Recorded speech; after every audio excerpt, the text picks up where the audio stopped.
Just வந்து 2 நாள் work பண்ணுங்கன்னாங்க. பார்த்தா போஸ்டர்ல நான் தான் பெருசா நிக்கிறேன். ஐயய்யோ! இது எப்படி நடந்ததுன்னு. அந்த மாரி தான் வந்து ஆக்சுவலி வந்து எனக்கு வினோத தெரியும். வினோத் தான் வந்து ஃபர்ஸ்ட் இந்த படத்துக்கு பேசினாரு. பிக்கப் படத்துல வந்து பவர் ஸ்டாரும் நானும் வந்து பண்றோம். அந்த படத்தோட ப்ரொடியூசர் வந்து வினோத். ஸோ அப்போ இந்த மாதிரி வந்து ஒரு படம் நான் பண்றேன் நடுவுல.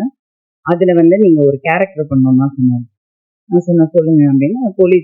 அந்த போலீஸ் யூனிஃபார்ம் நான் எந்த நேரத்துல தைச்சேனோ தெரியலங்க. அந்த ஒரு போலீஸ் யூனிஃபார்ம் வச்சு 10 படம். ஆனா சீரியஸா அத போடும்போதெல்லாம் ஒரு பயங்கர, அதாவது அத எப்படி தைச்சு நான் வந்து ஒரு ப்ரொடியூசர் சொன்னேன். இந்த மாதிரி வந்து ஃபர்ஸ்ட் ரோல் வந்து அந்த போலீஸ் யூனிஃபார்ம் வந்தப்போ சொன்னேன், மேடம் உங்க மெஷர்மெண்ட்ஸ் வந்து நான் காஸ்டியூமர் எடுத்துட்டு சொல்றேன். நான் சொன்னேன் இல்லைங்க எவ்வளோ செலவாகும் அதுக்கு அந்த காஸ்டியூம் தைக்கிறது, because I know it is expensive. அது சாதாரண ட்ரெஸ் கிடையாது. ஸோ அப்பா நிறைய ரோல்ஸ் பண்ணியிருக்காங்க. ஸோ அதனால எனக்கு தெரியும் இட் இஸ் எக்ஸ்பென்சிவ்னு. ஸோ நான் கேட்டேன். அப்பா அவர் சொன்னாரு காஸ்டியூமர்கிட்ட கேட்டு இந்த மாதிரி 7,000 சம்திங் ஆகும் மேடம்.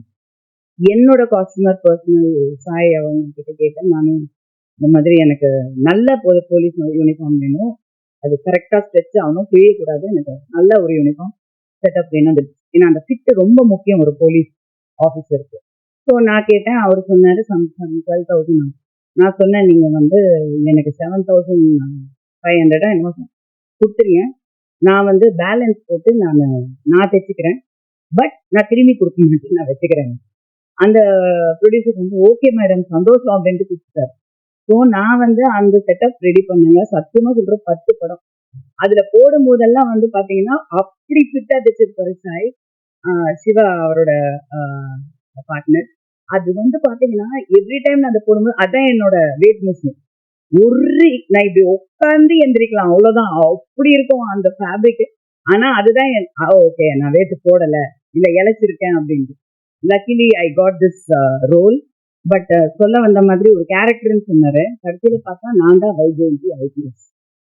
இது எப்போ நடந்ததுன்னு எனக்கு படம் நடிக்கும் போது நாங்க விட்டு விட்டு விட்டு எடுத்தோம். ஒரு சின்ன ப்ரொடியூசரோட பிரச்சனை, சின்ன பட்ஜெட்டோட பிரச்சனை இஸ் டெஃபினெட்லி கன்சாலிடேட்டடா வந்து இத்தனை நாள் ஷூட்டிங் அப்படிங்கிறது வந்து எல்லாராலையும் பண்ண முடியாது.